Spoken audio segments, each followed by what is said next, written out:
We continue with our segment to hear from another New Mexico family who's helping veterans and military families across the nation. I'll never forget the first time I spoke with Master Sergeant Jesse Baca. As a member of the New Mexico Guard, Jesse served his country bravely in Iraq. He was stationed in Balad, home to one of the military's largest and most unfortunate waste centers, called open-air burn pits. These burn pits contained medical waste, plastics, and other trash, often ignited by jet fuel, creating thick, black fumes of deadly air pollution and toxic chemicals. Jesse has since battled numerous invisible wounds, believed to be caused by these burn pits, including life-threatening chemical-induced asthma. But in between doctor's appointments, Jesse has become one of our nation's greatest advocates for other service members who also faced exposure. Together we worked hard to pass a bill in Congress creating a burn pits registry to help patients, doctors, and the VA understand the links to medical diseases facing our veterans so that they can receive the proper treatment necessary to heal. I was proud to work with Republican Senator Bob Corker and leaders from both parties to get this bill signed into law. The Burn Pits Registry was a sensible solution, and it's now being created by the VA. But this would not have happened without Jesse's remarkable work. Earlier today, I sat down with the Bacas to talk about their efforts, and today I'm pleased to share their story with you in our featured segment. From their home in Albuquerque South Valley to the fields of Balad, Iraq, to the halls of Congress in Washington, Master Sergeant Jesse Baca and his wife Maria have been fighting for military families in New Mexico and across the country. Today I'm pleased to welcome them to the Udall Update to share their story with you. Jesse and Maria, it's really an honor to have you here today, visit with us and visit with us about the kinds of things we've been working on over the last several months. Let me first of all, Jesse, ask you why, you know, many New Mexicans come from this. Why were you inspired to serve, to get into the Guard and to do the things that you did? And tell us a little bit about your service early on. What got you to that point? Thank you, Senator, first of all, for having us here. Well, it's a lifelong dream. My father was in the Navy years ago, just right after Korea. His brother served. All our family has seemed to military service is the way to go. All my uncles were in Vietnam, and ever since childhood, I admired the uniform, and it was something that I was just bound to do.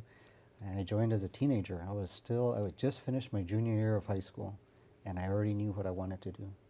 Went on active duty with the Navy, did my 4 years. I came home. I had my wife and my 2 daughters, and I said, I want to continue my military service. So I joined the Air National Guard. I was there about a year, and lo and behold, they hired me full-time, and I've made it a lifelong career. I've been there a little over 30 years now. And during 30 years of service, I mean, that's remarkable, and you're still a very young man. And part of that service was in Balad in Iraq. Yes. And there were burn pits there. Could you saw how they were operated? Could you tell us a little bit about that? Sure. The burn pits were a big disposal site. Everything from trash to medical waste to any kind of debris was thrown into these pits and lit with jet fuel, contaminated fuel. I know it was a means of getting rid of these things, but all the service members were exposed to that. And they were very large. We're talking about the size of 10 football fields. Absolutely. Or something like that. At my estimation, it was like a 10-acre field with a huge pit dug with bulldozers and an array of equipment. And all this debris was thrown in there. And it burned continuous. And many times they would use fuel, jet fuel or something to ignite them. Yes. Could you describe the color of the smoke that would come out of these pits? A lot of times it was a real deep black smoke with a blue tint to it, a horrible smell. And it burned 24/7. It never stopped. It would slow down at times. What I mean slowing down would be like a building on fire. Yeah. And when it was big, it was a city was on fire. And it stayed like that the months that I was there. It never slowed down. And were soldiers being exposed to this smoke? And were you exposed to it? Absolutely. We were only a few hundred yards away from it, from where the F-16s operated. There was a lot of troops in support all around the burn pits, all around. Tell me about the impact of the smoke on your health. What it's done to me is it's a lung injury. They call it constrictive bronchiolitis. And what it does, in plain English, it damages the smallest airways of your lungs. And it is a terminal condition. My doctors tell me there is no cure for this. They treat you for like a severe asthma type symptom, but there's no cure for this at this time. Yeah, and Maria, I know that you've seen his breathing and seen it change over time. Can you give me a little description, hearing him talk about this? Well, hearing him talk about it, it's hard. It's hard to swallow, especially at the beginning, because nobody really understood what was going on with him. And that was the tough part. When he breathes, he feels like a cactus is coming out of him, just like a lot of stickers, just a cactus coming out of him. He has trouble breathing. If he breathes in, it's like this burning sensation that he gets all through the inside of his body, and he has a hard time with that. There's times that I actually put my hand in front of him to make sure he's breathing, because it's so hard for him to just let it back out, especially on the worst days,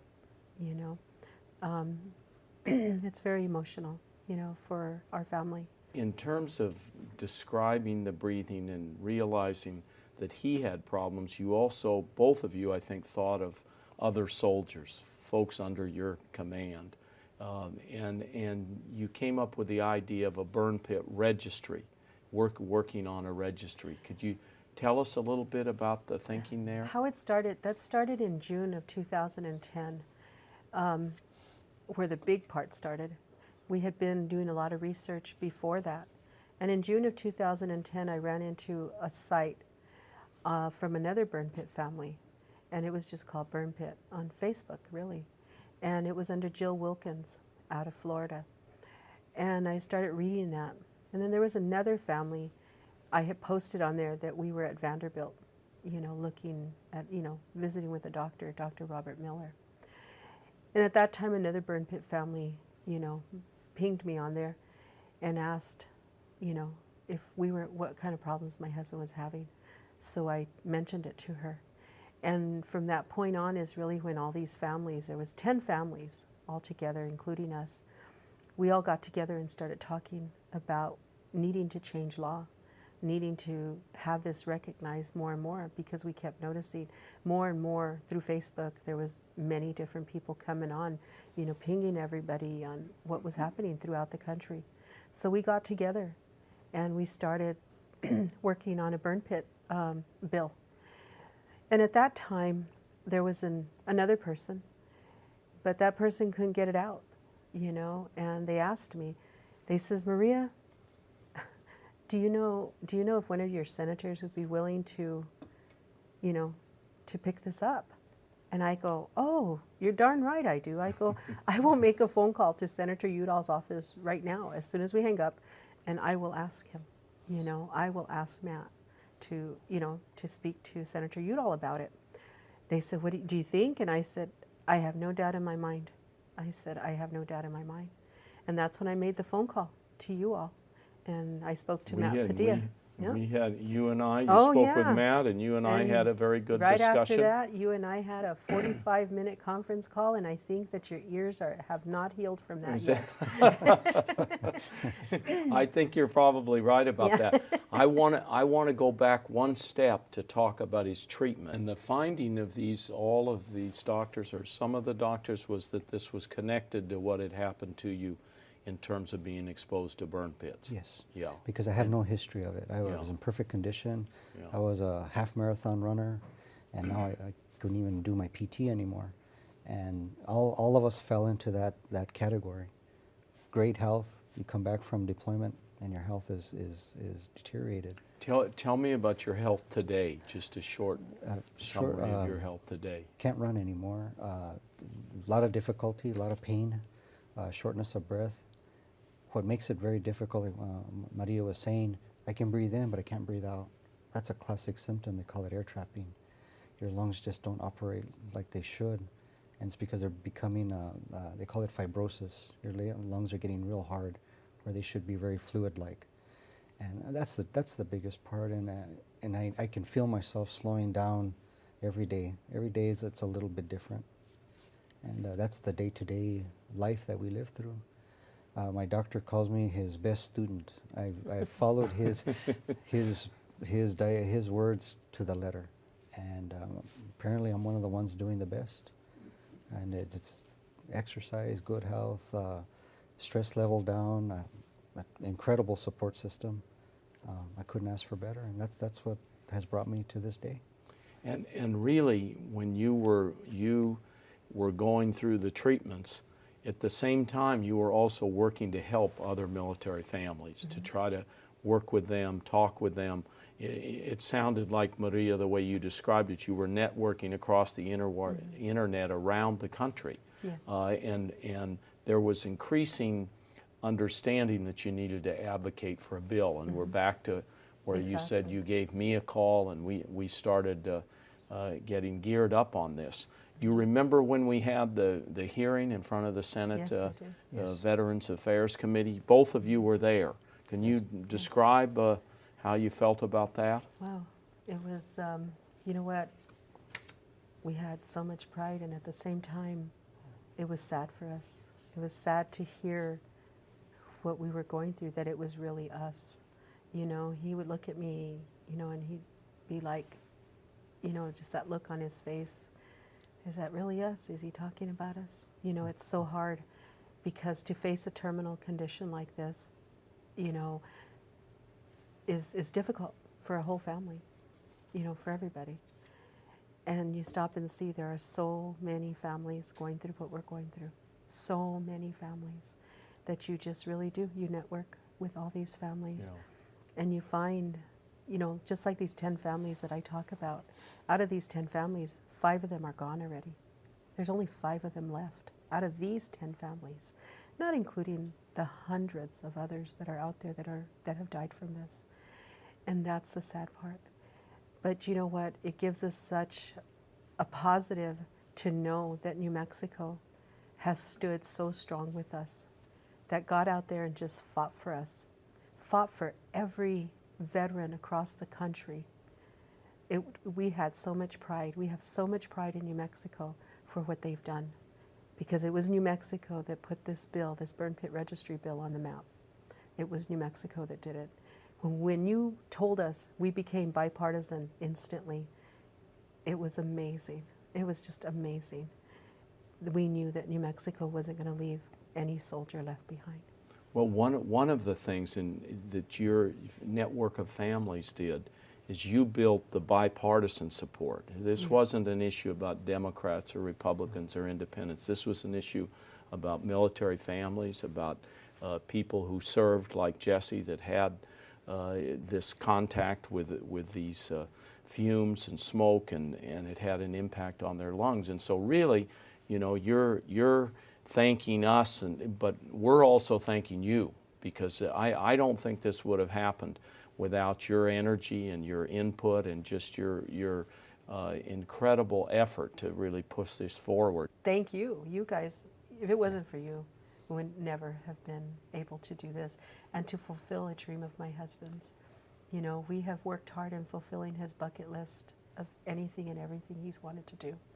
And I told him, I promised him 4 years ago I would leave no stone unturned to find a cure for him. I was going to do it, and I have. There's no cure. The only cure there is just to continue the family strength that we have and to continue the fight. God will ultimately cure him. And the remarkable thing to me is he is still serving. Yes, he's still today serving. As a civilian employee. You're still there backing up the men and women and still working hard on all of this. Absolutely. He's been Yes. a wonderful dual status technician Dual status technician. with the New Mexico Air National Guard, and he's an amazing, amazing airman and sailor.